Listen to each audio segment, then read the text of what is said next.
بسم الله الرحمن الرحيم. ألف لام ميم را. تلك آيات الكتاب والذي أنزل إليك من ربك الحق ولكن أكثر الناس لا يؤمنون. الله الذي رفع السماوات بغير عمد ترونها ثم استوى على العرش وسخر الشمس والقمر كل يجري لأجل مسمى يدبر الأمر يفصل الآيات لعلكم بلقاء ربكم توقنون. وهو الذي مد الأرض وجعل فيها رواسي وأنهارا ومن كل الثمرات جعل فيها زوجين اثنين يغشي الليل النهار إن في ذلك لآيات لقوم يتفكرون. وفي الأرض قطع متجاورات وجنات من أعناب وزرع ونخيل صنوان وغير صنوان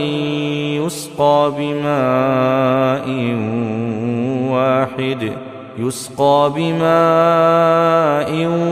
واحد ونفضل بعضها على بعض في الأكل إن في ذلك لآيات لقوم يعقلون. وإن تعجب فعجب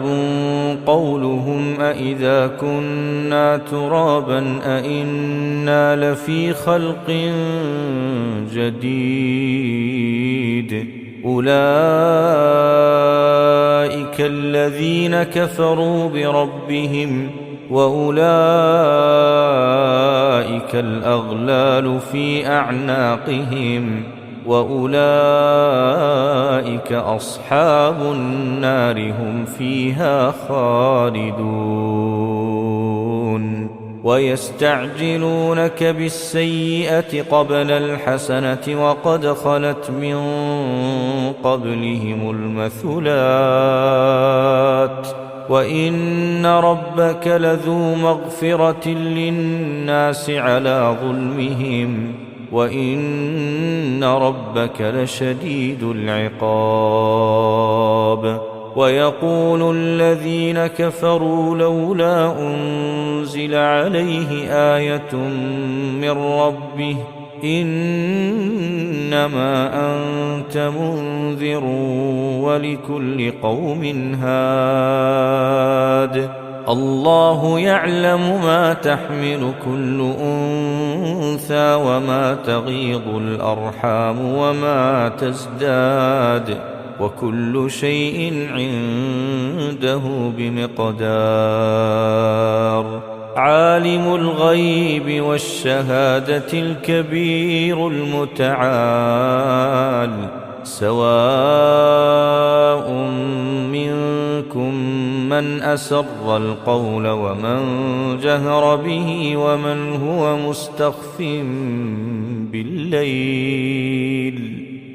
هو مستخف بالليل وسارب بالنهار له معقبات من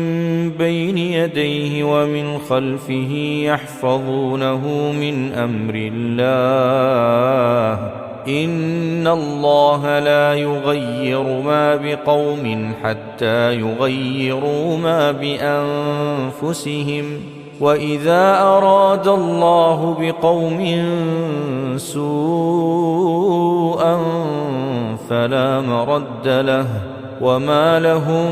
من دونه من وال. هو الذي يريكم البرق خوفا وطمعا ينشئ السحاب الثقال ويسبح الرعد بحمده والملائكة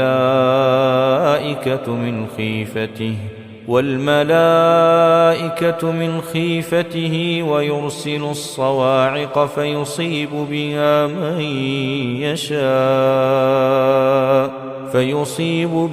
من يشاء وهم يجادلون في الله وهو شديد المحال. له دعوة الحق والذين يدعون من دونه لا يستجيبون لهم بشيء إلا كباسط كفيه إلى الماء ليبلغ فاه وما هو ببالغه وما دعاء الكافرين إلا في ضلال. ولله يسجد من في السماوات والأرض طوعا وكرها وظلالهم بالغدو والآصال. قل من رب السماوات والأرض قل الله. قل أفاتخذتم من دونه أولياء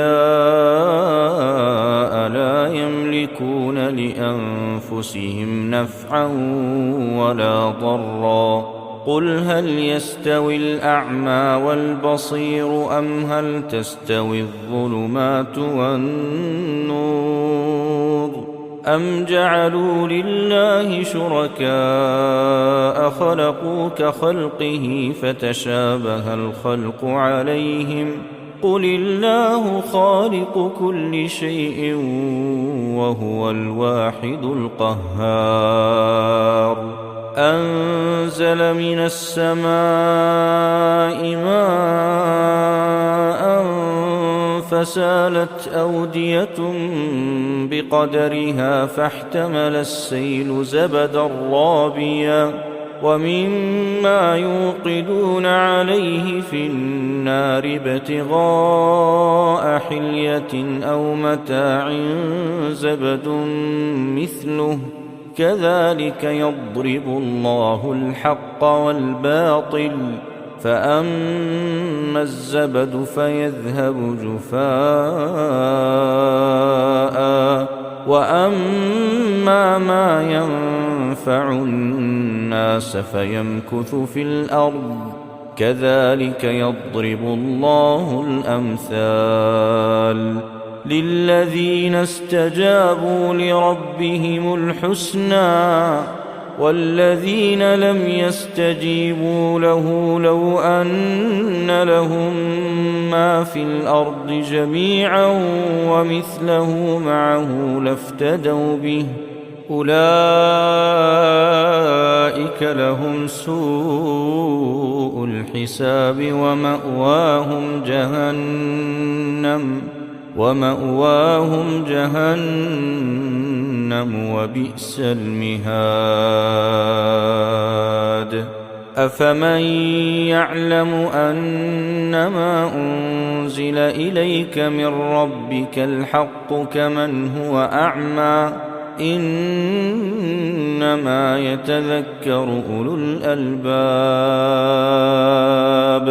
الذين يوفون بعهد الله ولا ينقضون الميثاق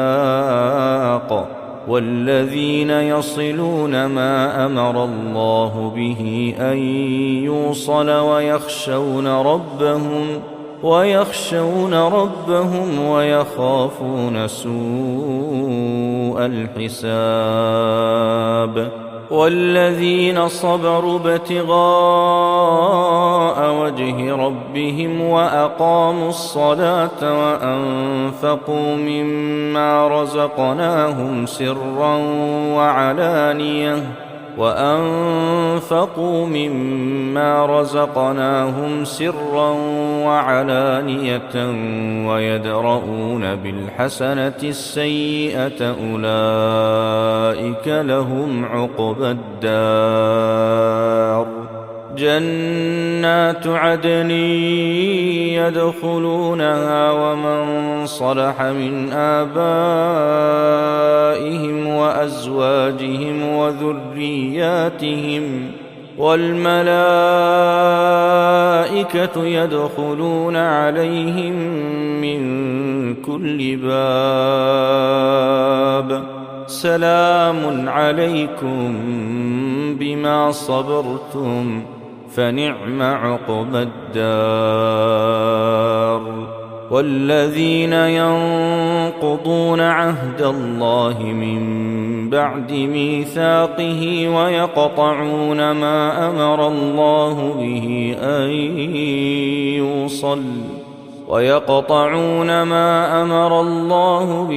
أن يوصل ويفسدون في الأرض أولئك لهم اللعنة ولهم سوء الدار الله يبسط الرزق لمن يشاء ويقدر وفرحوا بالحياة الدنيا وما الحياة الدنيا في الآخرة إلا متاع ويقول الذين كفروا لولا أنزل عليه آية من ربه قل إن الله يضل من يشاء ويهدي إليه من أناب الذين آمنوا وتطمئن قلوبهم بذكر الله ألا بذكر الله تطمئن القلوب الذين آمنوا وعملوا الصالحات طوبى لهم وحسن مآب كذلك أرسلناك في أمة قد خلت من قبلها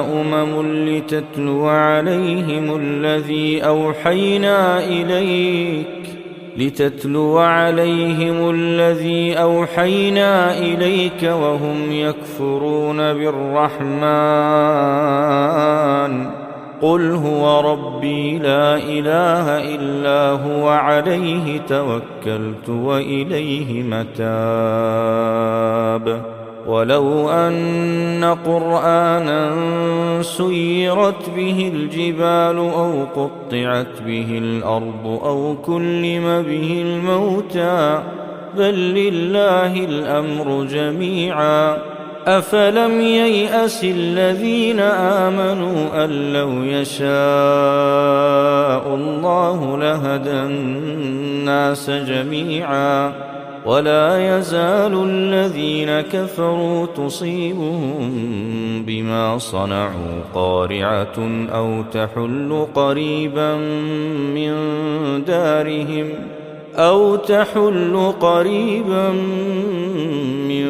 دارهم حتى يأتي وعد الله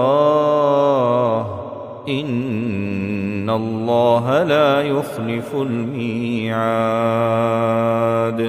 ولقد استهزئ برسل من قبلك فأمليت للذين كفروا ثم أخذتهم فكيف كان عقاب أفمن هو قائم على كل نفس بما كسبت وجعلوا لله شركاء قل سموهم أم تنبئونه بما لا يعلم في الأرض أم بظاهر من القول بل زين للذين كفروا مكرهم وصدوا عن السبيل ومن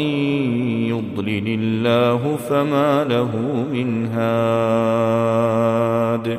لهم عذاب في الحياة الدنيا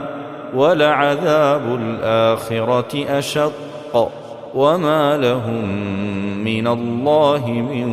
واق مثل الجنة التي يوعد المتقون تجري من تحتها الأنهار أكلها دائم وظلها تلك عقبى الذين اتقوا وعقبى الكافرين النار والذين آتيناهم الكتاب يفرحون بما أنزل إليك ومن الأحزاب من ينكر بعضه قل إنما أمرت أن أعبد الله ولا أشرك به إليه أدعو وإليه مآب وكذلك أنزلناه حكما عربيا ولئن اتبعت أهواءهم بعدما جاءك من العلم ما لك من الله من ولي ولا واق ولقد أرسلنا رسلا من قبلك وجعلنا لهم أزواجا وذرية وما كان لرسول أن يأتي بآية إلا بإذن الله لكل أجل كتاب يمحو الله ما يشاء ويثبت وعنده أم الكتاب وإما نرينك بعض الذي نعدهم أو نتوفينك فإنما عليك البلاغ وعلينا الحساب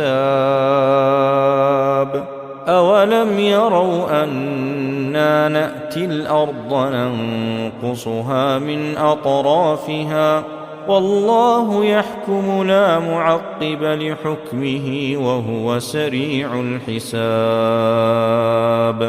وقد مكر الذين من قبلهم فلله المكر جميعا